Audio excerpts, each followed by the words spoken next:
दो शिक्षक ऐसे लड़ गए जैसे बालू माफिया हो। सब पे भरोसा कर लो, नेता पे मत करो। कॉकरोच पार्टी का वो जो नेता है, तमाचा मार दिया। कोई भी ऐसी हरकत मत करना जो देश विरोधी साबित हो जाए। वो तो तुम्हारा सौभाग्य है कि ईरान अमेरिका युद्ध रुक गया।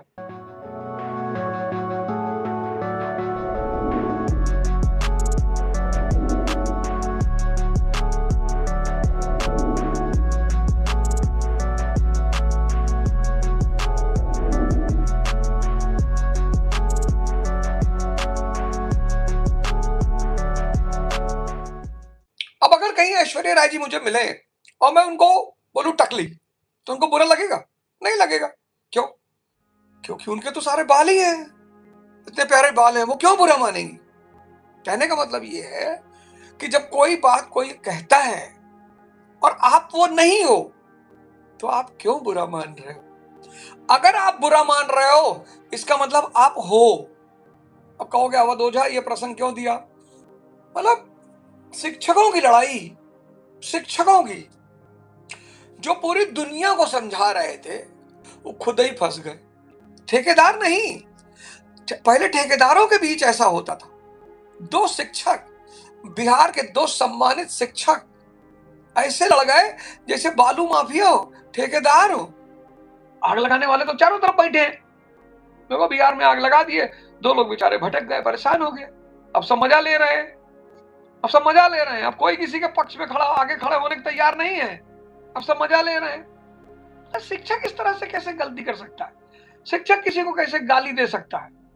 पर्सनल दे दे अलग बात है, गांव जवार अटीदार पटीदार में दे दे वो सब अलग बात हो, तो चलता है, वो तो चलता है। लेकिन ऐसे, अरे किसी ने कह दिया YouTube के टीचर दो कौड़ी के, कह दिया भाई, तेरी खुशी थी, कह दे भाई। तू भाई एक कौड़ी का कह दे भाई, तू बहन जी आधी कौड़ी का कह दे, क्या फर्क पड़ता है? किसी कहने से तुम, और ये बात तुम नाराज हो गए। देखो क्रोध, क्रोध का परिणाम देख लो, तुम्हारे सामने क्रोध का परिणाम देख लो, क्रोध का कितना बुरा हश्र होता है। एक सीरीज है ना, खाकी द बंगाल फाइल, सबको देखनी चाहिए, सबको। उस सीरीज की 10 मैसेज बड़े प्यारे हैं। पहला, क्रोधी और मानसिक अस्थिर मित्र नहीं रखना चाहिए। सबसे बड़ा मैसेज है ये कि क्रोधी और मानसिक अस्थिर मित्र नहीं होना चाहिए, किसी दिन आप ही को नुकसान कर देगा। राजनीतिज्ञ पर सब पे भरोसा कर लो, नेता पे मत करना। बुरा करोगे तो अंत बुरा होगा। नेक्सस, राजनेता, ठेकेदार, अधिकारी, अपराधी, सबका नेक्सस दिखाया है। नीरज पांडे ने बनाई ये सीरीज, शानदार, क्या शानदार सीरीज है। लेकिन तुम एक एक एपिसोड करके देखा करो, तुम यार रातें भर में सब देख डालते। गए अभिजीत दीपके को तमाचा मार दिए। कॉकरोच पार्टी का वो जो नेता है अभिजीत दीपके, लड़के हैं यार, शांति से प्रोटेस्ट कर रहे हैं, करने दो। तमाचा उमाचा मारने से क्या फायदा है? और मैं तो कॉकरोच जनता पार्टी से हमेशा कहता हूं, मैंने कहता हूं, देखो भाई, संविधान के अंतर्गत ही रहना और गांधी जी के रास्तों पे चलना। अगर तुमने अराजकता फैलाई तो इस देश का हर आदमी कॉकरोच जनता पार्टी का दुश्मन हो जाएगा, ये याद रखना। कॉकरोच जनता पार्टी युवाओं ने बनाई है, बहुत अच्छा किया, चलो ठीक है, अच्छी बात है, लेकिन संविधान के दायरे में रहना और गांधी जी के रास्ते पे चलना।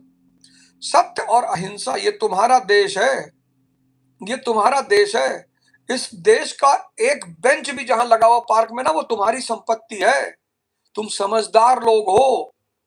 कोई भी ऐसी हरकत मत करना जो देश विरोधी साबित हो जाए। ये मैं बार बार कहता हूं, मैंने पार्टी का कभी विरोध नहीं किया, मैंने प्रोटेस्ट का कभी विरोध नहीं किया। और भीड़ लगाने की जरूरत ही क्या है यार? गांधी जी ने, वर्ल्ड वॉर चल रहा था, जब विश्व युद्ध चल रहा था, दूसरा विश्व युद्ध, तो पढ़ो ना 1941 व्यक्तिगत सत्याग्रह। तुम भी करो व्यक्तिगत सत्याग्रह। पूरी दुनिया में हाहाकार मचा है, देश फंसा हुआ है, तो व्यक्तिगत सत्याग्रह। 100 आदमी कहीं बैठ जाओ, 100 आदमी कहीं बैठ जाओ, सिंबॉलिक विरोध करो, सरकार को तो पता चल ही जाएगा। प्रतीकात्मक विरोध करो पूरे देश में, सरकार को पता चलना चाहिए कि हाँ भाई विरोध हो रहा है, सरकार फिर उस पर कदम उठाएगी, आपको बुलाएगी, आपसे बात करेगी।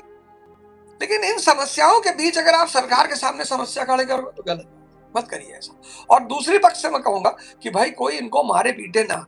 अभिजीत दीपके को मार दिए, क्यों मार रहे हो यार? क्या फायदा मारने से? क्या बुरा का बात है? कोई बात अपनी अगर रख रहा है तो उसको मारने से क्या फायदा है? पैसे वाले भिखमंगे। ओए, कौन घंटी बजा रहा है? बिजी है? यस, यस, कम इन, कम इन। अब क्या ले जाना है भैया? अच्छा, डू नॉट डिस्टर्ब लगा दीजिएगा, अभी थोड़ा प्रोग्राम चल रहा है। ठीक है। अब देखो, पूरी दुनिया में एक बवंडर चल रहा है। पूरी दुनिया आर्थिक संकट से जूझ रही है। इस वक्त पूरी दुनिया में अंधकार मचा हुआ है, ये जान लो। वो तो तुम्हारा सौभाग्य है कि ईरान अमेरिका युद्ध रुक गया। उसका ट्रेलर देख ही लिए थे जब शुरू हुआ था तब। वो तो तुम्हारा सौभाग्य है कि ईरान अमेरिका युद्ध रुक गया। ट्रेलर देखे कैसे तेल का संकट हो गया था और गैस का संकट हो गया था। तुम बस सोच के देखो कि अगर ये ईरान अमेरिका युद्ध ये 2 महीने लगातार चल रहा होता और हॉर्मुज बंद हो गया होता तो गुरुजी हाहाकार मच जाता पूरी दुनिया में। गुरुजी हाहाकार मच जाता पूरी दुनिया में। इस वक्त पूरी दुनिया में अंधकार मचा हुआ है, पूरी दुनिया में। ऐसा नहीं किसी एक देश में, पूरी दुनिया में रिसेशन चल रहा है, अर्थव्यवस्था ढलान पे चल रही है, अंधेरा लगभग हर जगह छा रहा है, लगभग हर जगह। हमारे देश में पहले से ही चुनौतियां चली आ रही थी। औद्योगिक क्रांति को हम कभी समझ ही नहीं पाए। हमें हमेशा चीन का नाम लेना चाहिए था, हम हमेशा पाकिस्तान का नाम लिए। हमें चीन का मुकाबला हर जगह करना चाहिए था, हम पाकिस्तान का मुकाबला करते रहे। पाकिस्तान पाकिस्तान पाकिस्तान पाकिस्तान भिखमंगा देश है, उसकी बात ही क्यों करनी? हमें चीन की बात करनी थी, पर हमने चीन की बात नहीं की। क्योंकि अगर हम चीन की लगातार बात करते तो तुम जैसे बात करोगे वैसे बनना भी तो चाहोगे। इसीलिए मैंने कहा मैं चीन जाऊंगा। सब लगे ट्रोल करने, वो तो जा चीन जा रहे हैं, वो तो जा चीन जा रहे हैं। हाँ, तार साइकिलिया लेके जाएंगे। इसी बहाने इस देश की दिशा मैंने चीन की तरफ घुमाई। 8 साल की एनर्जी है उसके पास, हमारे पास 6 महीने की। इस संकट की घड़ी में बहुत समझ से काम लेना पड़ेगा, शांति से, समझ से, समझदारी से। अस विवेक जब दें विधाता, बिन सत्संग विवेक न होई। बालकांड में लिखा सब, बिना सत्संग के विवेक नहीं होगा। आजकल समाज में क्या हो गया, शाम हो गई, अब पार्टी चल रही, बियर पी रहे, सत्संग वत्संग सब गायब। क्या कर रहे हो? चिल कर रहे भैया? मत करो यार चिल विल।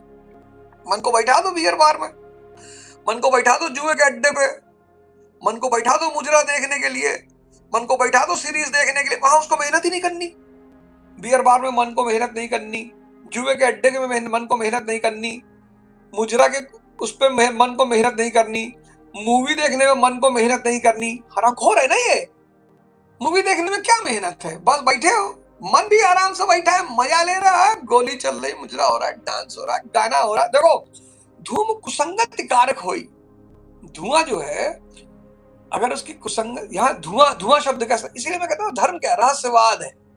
हर शब्द के पीछे एक अलग शब्द है। यहाँ धूम का मतलब वास्तविक मतलब धुआं है, लेकिन आध्यात्मिक मतलब जीव। चलिए फिर आपसे फिर मुलाकात होगी। जय हिंद, जय भारत।